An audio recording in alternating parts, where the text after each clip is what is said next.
Bom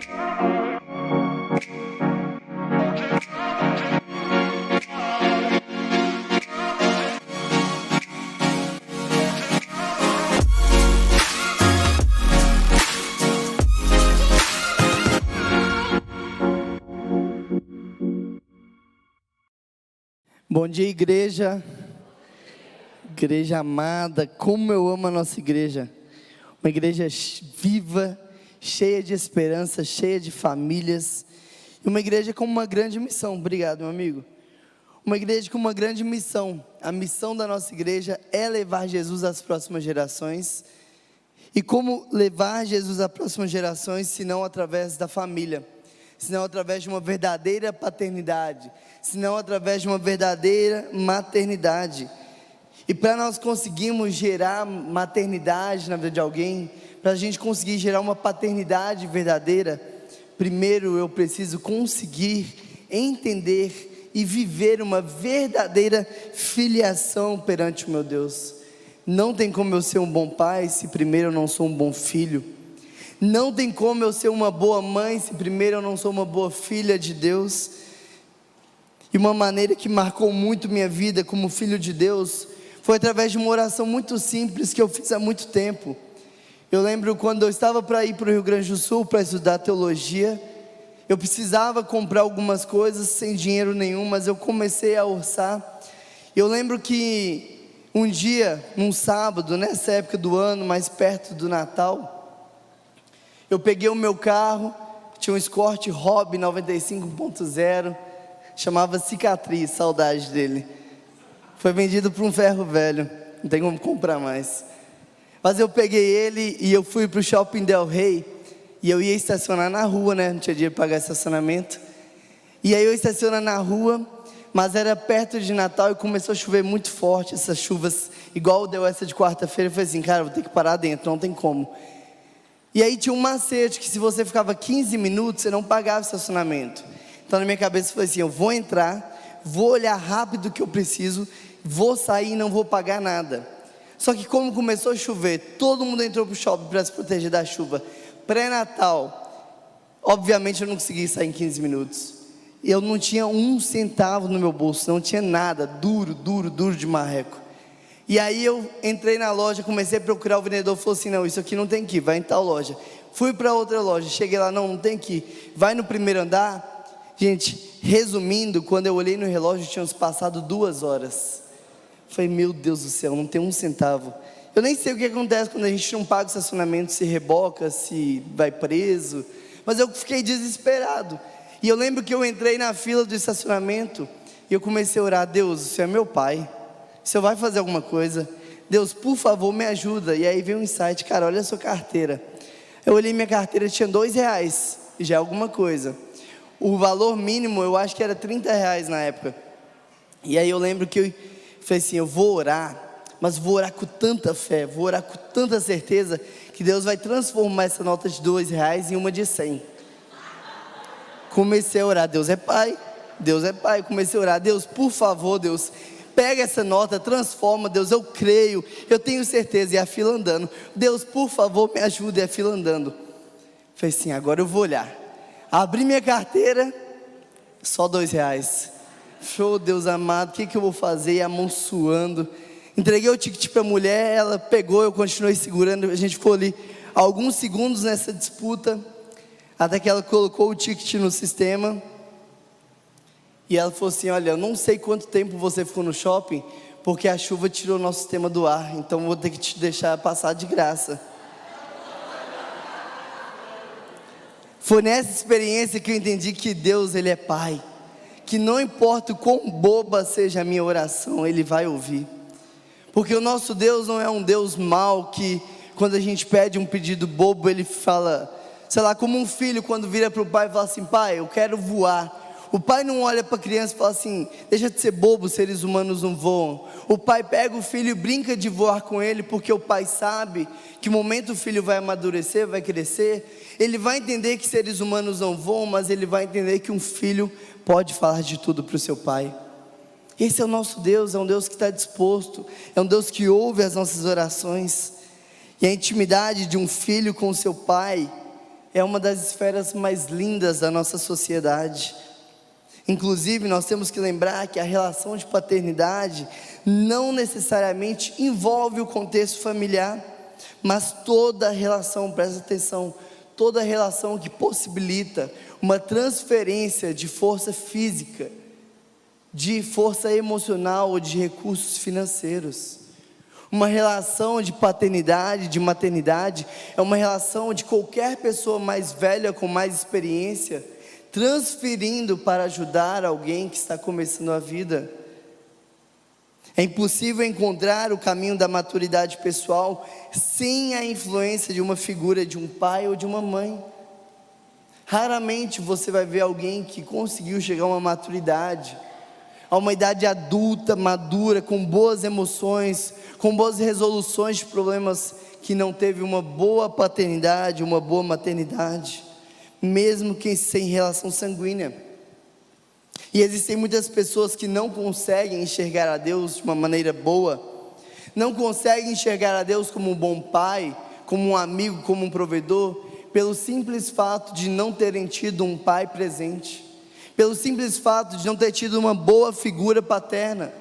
Tem muita gente que tem dificuldade de relacionar com Deus porque tem dificuldade de relacionar com o seu pai biológico. O nosso relacionamento com o nosso pai biológico pode muito e define o nosso relacionamento com Deus, a forma como nós enxergamos ao nosso Deus.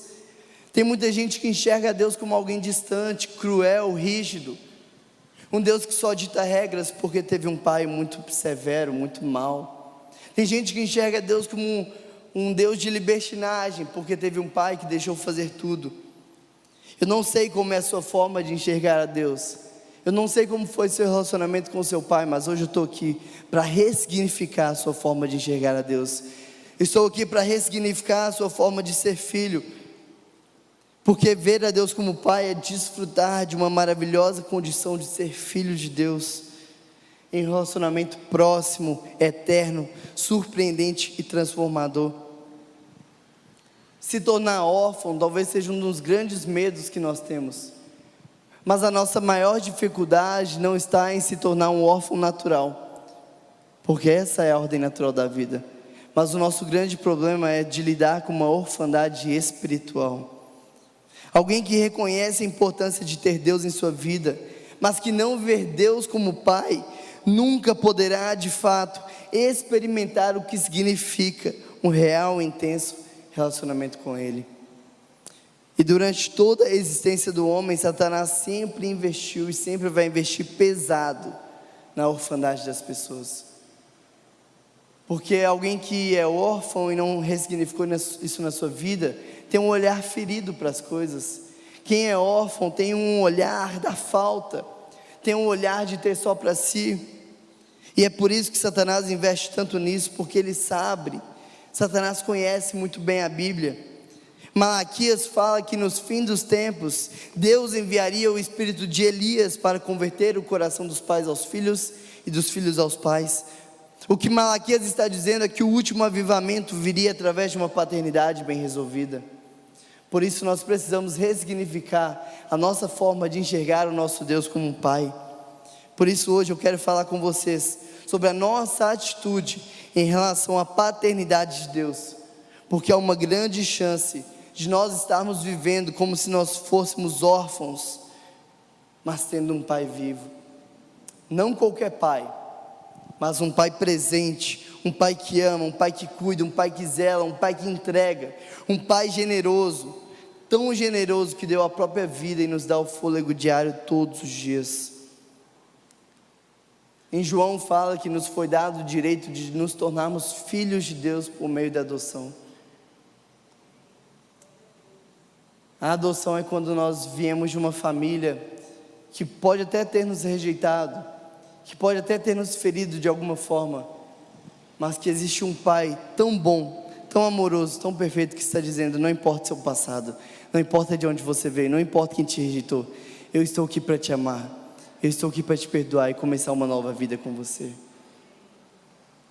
Muitas vezes nós temos nos relacionado com Deus como se Ele fosse o diretor de um orfanato, alguém distante, um patrão que nos paga conforme nós nos merecemos. Mas a gente precisa ressignificar isso e começar a enxergar Deus como um pai de amor. Abra sua Bíblia comigo em Lucas, capítulo 15, versículo 11.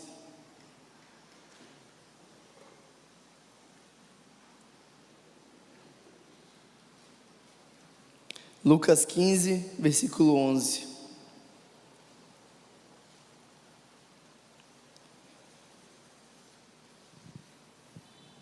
Como bons mineiros, quem achou fala oba, quem não achou fala uai.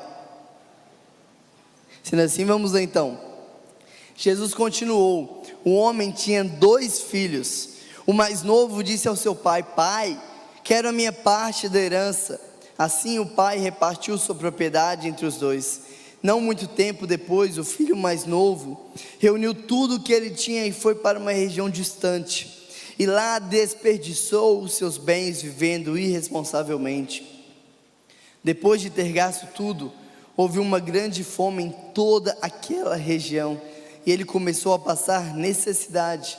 Por isso ele foi empregar-se com um dos cidadãos daquela região, que o mandou para o seu campo a fim de cuidar dos porcos. Ele desejava encher o estômago com as vagens de sobras que os porcos comiam, mas ninguém lhe dava nada. Caindo em si, ele disse: quantos empregados do meu pai têm comida de sobra e eu aqui morrendo de fome? Me colocarei a caminho e voltarei para meu pai, e lhe direi: pai, pequei contra o céu e contra ti, não sou mais digno de ser chamado teu filho, trata-me como um dos seus empregados. A seguir, levantou-se e foi para o seu pai. Estando ainda longe, o seu pai o viu, e cheio de compaixão, correu para o seu filho, o abraçou e o beijou. O filho lhe disse: pai, pequei contra o céu e contra ti, não sou mais digno de ser chamado teu filho. Mas o pai disse aos seus servos: depressa, tragam a melhor roupa e vistam nele, coloquem um anel em seu dedo e calçado em seus pés, tragam um novilho gordo e matem-no, vamos fazer uma festa para comemorar, pois esse meu filho estava morto e voltou à vida, estava perdido e foi achado. E começaram a festejar. Enquanto isso, o filho mais velho estava no campo. Quando se aproximou da casa, ouviu música e dança. Então chamou um dos servos e perguntou-lhe o que estava acontecendo. Mas esse lhe respondeu: seu irmão voltou e seu pai matou um novilho gordo, porque o recebeu de volta são e salvo. O filho mais velho encheu-se de ira e não quis entrar. Então seu pai saiu e insistiu com ele, mas ele respondeu ao seu pai: olha, todos esses anos tenho trabalhado como escravo ao teu serviço e nunca desobedeci às tuas ordens, mas tu nunca me deste nenhum cabrito para eu festejar com os meus amigos. Mas quando volta para casa esse seu filho, que esbanjou os teus bens com as prostitutas, matas um novilho gordo para ele. Disse o pai: meu filho, você está sempre comigo e tudo que eu tenho é teu.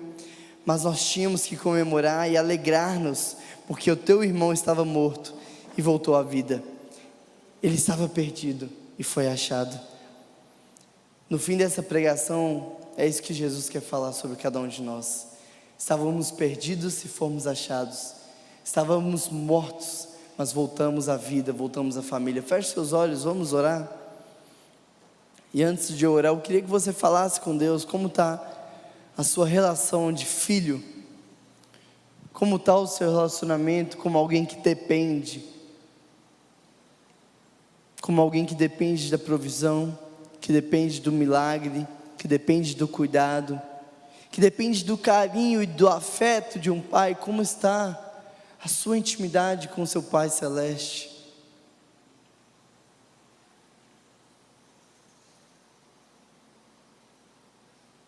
Paizinho, nós te louvamos, nós te agradecemos porque nós nascemos numa família pecaminosa, Pai. Romanos fala que nós já nascemos no pecado e por isso estamos destituídos da Tua glória.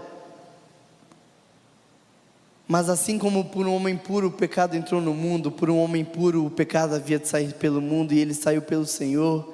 E o Senhor nos deu o direito de sermos chamados Teus filhos, Pai. Por isso nessa manhã, ressignifica, Deus. Talvez há pessoas aqui que foram abandonadas pelo pai. Talvez há pessoas aqui que foram trocadas, pessoas que perderam o pai precocemente. Mas que a gente possa ressignificar e conseguir te enxergar como um pai que nos ama, que cuida e que zela por nós. Em nome de Jesus que nós oramos, amém. Então aqui em Lucas, Jesus ele está pregando para dois grupos, dois tipos de pessoas. O primeiro grupo para o qual Jesus está pregando é para pecadores, doentes, pessoas excluídas socialmente. Ele está pregando para esse grupo. Mas há um outro grupo que ele está pregando, que são religiosos e fariseus. Pessoas que se achavam espirituais, que se achavam cheias da presença de Deus, mas apenas ligavam para a aparência. E pensando neste segundo grupo, Jesus conta 3 parábolas. A primeira é a parábola da ovelha perdida. A segunda parábola é da moeda perdida ou desperdiçada. E a terceira parábola é do filho pródigo. Mas hoje eu gostaria de chamá-la de parábola do pai amoroso. E a palavra pródigo, em sua originalidade, quer dizer extravagância descuidada. Filho pródigo, então, é um filho que teve uma extravagância descuidada. Filho pródigo é um filho que exagerou de maneira descuidada. Pecou de maneira descuidada e exagerada. Portanto, só um amor pródigo para alcançar órfãos também pródigos. Portanto, só o amor de Deus para nos alcançar nessa manhã. E aqui nós podemos perceber algumas características da orfandade, mas também dá para perceber algumas características do amor do nosso Pai Celestial. A primeira característica que a gente vê nesse filho é que o órfão ele tem crise de identidade. O órfão ele não consegue se enxergar como filho, ele não consegue se enxergar como herdeiro, ele tem uma crise. Ele tem uma crise de saber quem ele é. Ele tem uma crise de enxergar o seu real papel. Mas o nosso Deus, Ele tem uma identidade muito bem definida. O nosso Deus é amor. Enquanto em nós temos uma crise de orfandade, o nosso Deus Ele tem em si a característica de ser o próprio amor. Mas o problema é que nós temos uma expectativa do que é o amor de Deus. Nós temos uma expectativa do amor de Deus, como nós enxergamos o amor. Mas o amor, na maioria das vezes, é um amor que gera dor. É um amor que machuca, porque a dor é necessária para o crescimento. Aqui na igreja nós temos as melhores psicólogas do Brasil e até do Chile, digo mais. E a psicologia fala que o pai é a lei e a mãe é o amor. E o pai, ele é a lei na sua forma de amar. Porque a lei, ela mostra o que nós precisamos para crescer. A lei nos mostra o caminho a seguir. A lei nos mostra como que nós podemos nos afinar para passar pela porta estreita. Um exemplo de um pai que ama através da dor na Bíblia é Abraão e Isaac. A gente sabe que Abraão custou muito para ter Isaac. Isaac era a pérola de Abraão. Mas qual foi a forma de Abraão demonstrar o seu amor por Isaac? Levando Isaac para o sacrifício. Eu fico imaginando a guerra de Abraão com sua esposa, falando: eu vou levar nosso filho ali para passear, sabendo que poderia voltar sem a criança. Mas Abraão levou Isaac para o sacrifício, porque era necessário causar nele a dor, o medo, porque muitas vezes a dor vai nos levar ao crescimento, e o amor de Deus muitas vezes vai nos levar a ter medo, a ter algumas desconfianças, a não saber o que fazer, para que a gente deposite totalmente a nossa confiança e esperança no amor de Deus. Olha o que fala em Jeremias 31:3: porque eu amo você com amor eterno. Esse é o amor do seu pai. É o seu pai declarando que te ama com amor eterno num livro que está eternamente. A segunda característica do órfão é que o órfão ele se sente deslocado. Percebe que o filho ele não se sente na casa do pai, mas quando ele sai da casa do pai, ele ainda não se sente também. Ele não sabe qual é o seu lugar, ele não sabe qual é a sua casa. E quantas vezes nós nos sentimos assim? Saímos do culto no domingo de manhã ou no domingo à noite pensando: hoje eu não me senti em casa. Chegamos no nosso lar e fala: aqui não é minha casa, eu não me sinto bem. E o tempo todo a gente está observando como nós não nos sentimos bem nos lugares, ao invés de pensar como nós poderemos fazer com que as pessoas se sintam em casa. Mas enquanto a característica do órfão é se sentir deslocado, a característica do nosso Deus é que Ele é abrigo. É o que fala no Salmos capítulo 9. Terceira característica do órfão é que o órfão tem fome de afeto. O tempo todo o órfão precisa de palavras de afirmação. O tempo todo o órfão precisa de alguém reafirmando quem ele é, dizendo as suas características, as suas qualidades. Mas o nosso Deus, Ele é o próprio afeto. Salmo 139, versículo 15 e 16 fala: você não foi um erro. Olha o que Deus está falando para você. Você não foi um erro, pois todos os seus dias estão escritos no meu livro. São as palavras do seu Pai para você, querido. É o nosso Deus dizendo: não importa se para a tua família você foi um erro, não importa se para a sociedade parece que você foi um erro, para Deus, o Deus Todo-Poderoso, o Deus Criador, você não foi um erro. A quarta característica do órfão é que o órfão, ele tem um olhar para a escassez. O órfão, ele tem um olhar para a falta. Ele está o tempo todo observando o que te falta, o que ainda precisa ter, o que ainda precisa conquistar, o que ainda precisa alcançar. Esse filho, ele tinha tudo que seu pai tinha, toda a fazenda era dele, mas o seu olhar estava para aquilo que ainda estava faltando. E olha o que o nosso Deus, o seu Pai, nos fala em Mateus 7, versículo 11: eu ofereço a você mais do que o seu pai terreno poderia te oferecer. É o seu Pai te falando. Qual ainda é a sua dúvida? Qual ainda é o seu medo? Do que você ainda tem medo de te faltar? A Bíblia fala que se o teu pai terreno te dá coisas boas, imagina eu que sou seu Pai celestial. A quinta característica do órfão é que o órfão, ele se sente abandonado. Ele sente que o tempo todo alguém o deixou de lado, ninguém o ama de maneira suficiente. Mas também a quinta característica do nosso Deus é que Ele é um Deus presente. Jeremias 32, versículo 40, escute o que o seu Pai está falando para você: eu nunca vou parar de fazer o bem a você. Qual ainda é o seu medo? Qual ainda é a sua crise diante de um pai que está o tempo todo se reafirmando? E o problema é que está na Bíblia, as palavras dele estão ali todos os dias. Precisa de palavra de afirmação? Ele está te falando. Precisa de palavras de provisão? Ele está te falando. O problema é que você não abre a Bíblia para escutar o que seu pai está te falando. E Jesus, ele está usando a parábola aqui do pai amoroso para nos falar, ou para falar para três grupos de pessoas diferentes. O primeiro grupo é o grupo que se identifica com o irmão caçula, é o grupo dos pecadores descarados, é o grupo das pessoas que querem desfrutar a vida longe do Pai, porque a presença do Pai incomoda, porque a presença do Pai é antônimo de liberdade. Eu preciso sair de perto do meu pai para poder ser feliz. Eu preciso sair de perto do meu pai para poder ser um homem. Eu preciso sair de perto do meu pai para poder ter liberdade. Só distante do meu pai eu posso fazer tudo o que eu quero.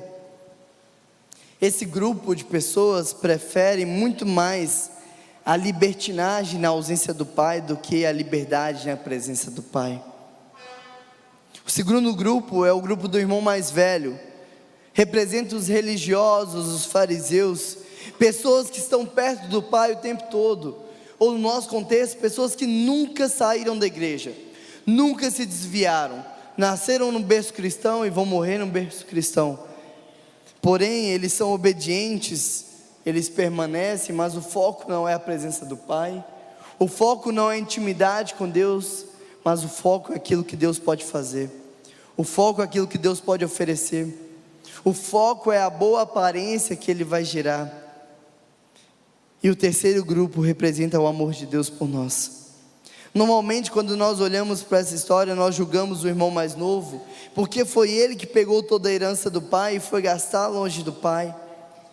Mas o que eu aprendo com essa história é que existem duas formas diferentes de nós nos tornarmos órfãos de um pai vivo, duas maneiras que nós temos de nos tornar órfãos de um pai verdadeiro, órfãos do nosso Deus.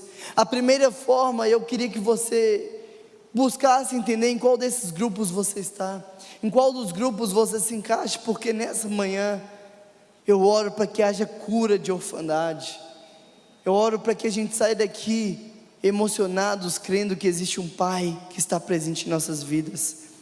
A primeira forma é saindo de casa, é saindo da igreja, sabe, aquela pessoa que chuta o pau da barraca e fala assim: agora eu vou viver a minha vida, agora eu vou fazer tudo o que eu quero, agora eu vou beber, eu vou fumar, eu vou usar droga, eu vou usar tudo que tiver à minha frente, ao meu favor.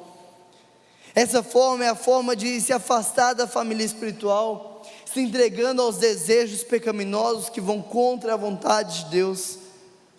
Normalmente esse grupo, normalmente esse filho tem uma curiosidade maior que o seu amor por Deus. Normalmente esse grupo tem como característica ter uma curiosidade maior que sua intimidade com Deus, porque ele prefere colocar essa intimidade a perder do que experimentar o que realmente o pecado pode proporcionar. Ele prefere perder a conexão direta com Deus do que ter que abrir mão de alguns pecados. A sua curiosidade é tão grande a ponto dele colocar a perder todo o seu relacionamento com Deus para experimentar dos seus desejos pecaminosos. E provavelmente esse tipo de filho, o tempo todo sabe que está errado, o tempo todo sabe que na casa do pai é muito melhor, o tempo todo ele sabe que na casa do pai é a verdadeira liberdade, mas ele nunca consegue voltar por causa do orgulho. O seu ego de assumir que estava errado o impedem de voltar. Mas um dia, quando ele decide voltar, ele percebe que o pai sempre esteve ali, de braços abertos para ele. O segundo jeito de você ficar órfão de um pai vivo é até ficando em casa, vivendo na igreja a vida toda, é estando perto do pai, obedecendo, servindo, mas sem relacionamento. E na primeira oportunidade, espera ser recompensado por sua fidelidade. E na grande maioria das vezes, esse órfão nunca vai perceber o tamanho do seu pecado, porque ele se acha merecedor. Ele acha que por estar na igreja, Deus tem que fazer tudo de bom para ele, que por estar na igreja, Deus tem que responder todos os seus pedidos, que por estar na igreja, Deus tem que conceder tudo o que ele quer. E ele acredita até que o pai tem uma dívida com ele. Misericórdia. Essa é uma grande característica da religiosidade. Os religiosos pensam: eu obedeço, e porque eu obedeço eu sou aceito. Eu sou santo, e porque eu sou santo eu sou salvo.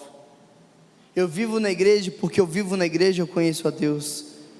Eu faço o bem, e por isso eu sou salvo. Eu não tenho relações sexuais antes do casamento, e por isso eu sou salvo. Eu não sonego imposto, e por isso eu sou salvo. Eu não pratico mentira, e por isso eu sou salvo. Eu vou aos cultos, e por isso eu tenho que ser abençoado. Já o Evangelho nos ensina que nós fomos aceitos por Cristo, e por isso que nós obedecemos. Eu obedeço porque eu fui liberto. Eu vivo uma vida de santidade porque eu fui santificado na cruz.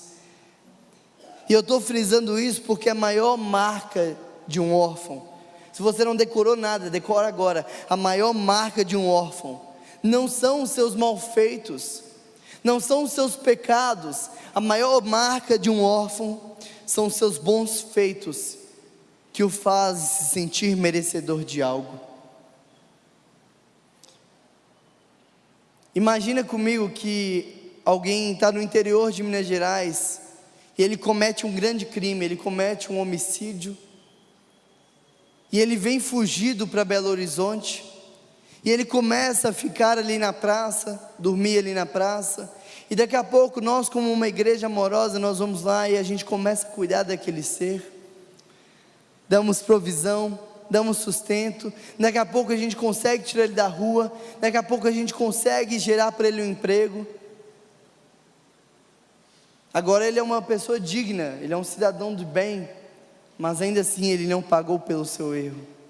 Outro dia eu contei essa história nos adolescentes, no final eu perguntei assim, e aí, é justo? Não, tinha que matar ele, tinha que mandar ele para a cadeia. Eu falei assim, mas é isso que Deus está fazendo com a gente todos os dias. Nenhum de nós carregamos uma cruz para pagar os nossos pecados, mas Deus, por sua graça, nos redime. Por isso, nós não somos merecedores de nada. Por isso, não é pelas minhas boas obras que eu sou salvo, mas é porque Ele é santo, e Ele nos amou, e Ele nos adotou, e agora nós podemos ser chamados de filhos. Um filho que acha que não pode ser feliz na pureza da presença do Pai. Outro filho que acha que por estar sempre por perto, é merecedor de tudo que o Pai tem, e nunca desfruta da presença do Pai. Percebe que nenhum dos dois sabem de fato ser filho, nenhum dos dois sabe de fato experimentar de fato uma paternidade. Final de semana passada eu estava num congresso em São Paulo, e um pastor chamado Fabiano Ribeiro contou sobre as suas duas filhas. Ele é pai de duas filhas, e uma gasta muito e a outra não gasta nada. Uma é mega econômica, não pede nada para o pai, e a outra quer salão todos os dias, quer roupa nova toda semana. E a que gasta pouco foi reclamar com ele da que gasta muito. Pai, mas não é justo, eu te gero economia e o senhor gasta tudo com minha irmã. E ele falou para ela, olha, você não pode reclamar da sua irmã pedir muito, porque sou eu que vou decidir o que eu vou dar ou não. Agora o erro é seu de não estar me pedindo muito, porque cada um tem aquilo que acessa.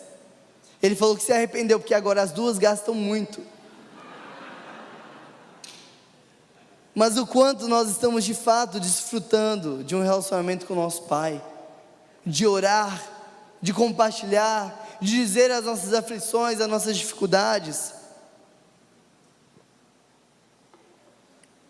Agora, independente de em qual dos dois grupos você se identifica, você precisa se arrepender e entregar a sua vida para viver de fato o amor de Pai. Para parecer que está acabando, eu quero tirar 3 aplicações desse texto.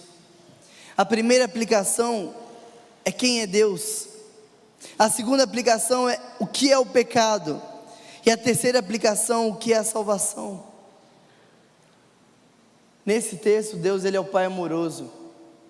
É o Pai que diante de 2 filhos totalmente errados, ainda demonstra seu amor, perdoa e dá uma nova chance. O que é pecado? O pecado é não desfrutar de um relacionamento com o Pai, estando ou não na presença dEle. E salvação é aquilo que Cristo fez por mim na cruz. Mesmo eu nascendo de uma natureza totalmente pecaminosa, mesmo eu nascendo de uma natureza totalmente distante de Deus, Ele me alcança, Ele me redime, e Ele põe um anel em meu dedo, novas sandálias, me chama de filho, e me chama para viver novamente com Ele. O irmão mais velho, na tradição judaica, ele era o responsável por sempre manter a família unida. O irmão mais velho é aquele que está o tempo todo reconciliando um irmão com o pai, um irmão com outro irmão. O irmão mais velho é aquele responsável para que a família seja sempre junta. E é interessante porque aqui o pai, ele já não tem mais nenhum dinheiro. O pai está duro, porque pensa comigo, se um filho pegou metade do que o pai tinha, a outra metade foi para outro filho. Então o pai já não tem mais nada, e em vida o pai faliu, entregou tudo para os filhos. Então tudo que o pai está gastando para receber o seu filho mais novo, não é mais do pai, mas é do irmão mais velho. É por isso que o irmão fica tão indignado, é por isso que o irmão se sente tão injustiçado, porque além do irmão ter gastado metade, agora o irmão está gastando o que é dele também. E por mais que nessa parábola não exista um irmão mais velho de verdade, um irmão que se alegra com o retorno do mais novo, nós temos um irmão mais velho, que não só se alegra com o nosso retorno, como é o responsável, como é aquele que pagou o preço, para que nós voltássemos à presença do Pai. O nosso irmão mais velho é aquele que está dizendo, eu sou o caminho, a verdade e a vida, e ninguém vem ao Pai, senão por mim.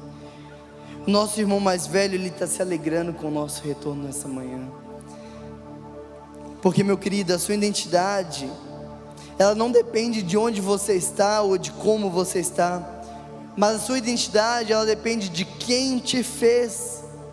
No seu RG não está dizendo as suas características, no seu RG não está dizendo a sua profissão, no seu RG não está dizendo sobre os seus bens, mas o seu RG está dizendo sobre a sua filiação. Eu sou Renan, filho de Rogério e filho de Silvana. Essa é a minha identidade. A sua identidade não é a sua profissão. A sua identidade não é o quanto que você tem, quantos carros você comprou, quantas casas você conquistou. A sua identidade é ser filho. Então, se a sua identidade é ser filho de alguém, você precisa investir tempo conhecendo ele. O que o seu pai faz? O que seu pai gosta? Quem o seu pai é? E se você é filho de Deus, você precisa passar tempo conhecendo quem ele é. E através dessa identidade você vai descobrir qual é a sua identidade. Então, se a identidade do meu pai é iluminar, eu preciso ser como um interruptor que leva as pessoas a enxergar a luz. Se a identidade do meu pai é levar vida para as pessoas, eu preciso ser como um remédio que até pode amenizar a dor, mas que está o tempo todo direcionando para onde é a vida, quem é o doutor e quem é a salvação. Gálatas capítulo 5, versículo 1 fala que foi para a liberdade que Cristo nos libertou. Longe do nosso Pai a gente pode viver uma libertinagem, mas não uma liberdade, porque a verdadeira liberdade é o poder fazer tudo o que eu quero, mas diante dessa liberdade eu escolho o que me faz bem e o que não faz. Eu escolho o que me afasta ou o que me aproxima do meu Deus. John Piper fala que o problema não é eu sentir prazer. Deus espera que a gente sinta prazer, mas o problema é a gente sentir prazer nas coisas erradas. É sentir prazer nas coisas que eu preciso fazer distante de Deus. O nosso Deus, Ele está nessa manhã te convidando para viver uma vida de filiação, uma vida de entrega. Deus está te chamando a pegar tudo que está no seu bolso, tudo que está no seu coração, todas as suas preocupações, aflições, dificuldades, a pegar, a trazer para o Pai e falar assim: Pai, ó, só o Senhor. Deus, eu já fiz tudo que eu podia, agora é só o Senhor. Deus, está vendo os meus filhos? Eu amo eles demais, mas eu sei que o Senhor ama muito mais. Eu sou prova disso na minha vida. Não teve remédio que me curou, não teve médico que me curou, mas teve um Deus que mesmo uma cirurgia de 12 horas não tirando um tumor inteiro da minha cabeça, Ele tirou. Isso é um Pai. E mesmo que Ele não tivesse tirado, Ele continuaria sendo meu Pai, porque Ele continuaria cuidando de mim. Esse é o nosso Deus. E Ele espera que nessa manhã você se resolva com Ele e viva uma verdadeira filiação, a ponto de agora nós temos uma igreja tão família, que vai voltar filho de tantos pais e mães espirituais que nós vamos ter. Nós vamos pegar cada criança, cada adolescente, cada jovem, por mais que não tenha relação sanguínea nenhuma com a gente, mas nós vamos depositar esperança, vamos depositar experiência, vamos investir se necessário for, mas nós vamos levar Cristo às próximas gerações, através de uma paternidade bem resolvida. Amém? Fique de pé, vamos orar.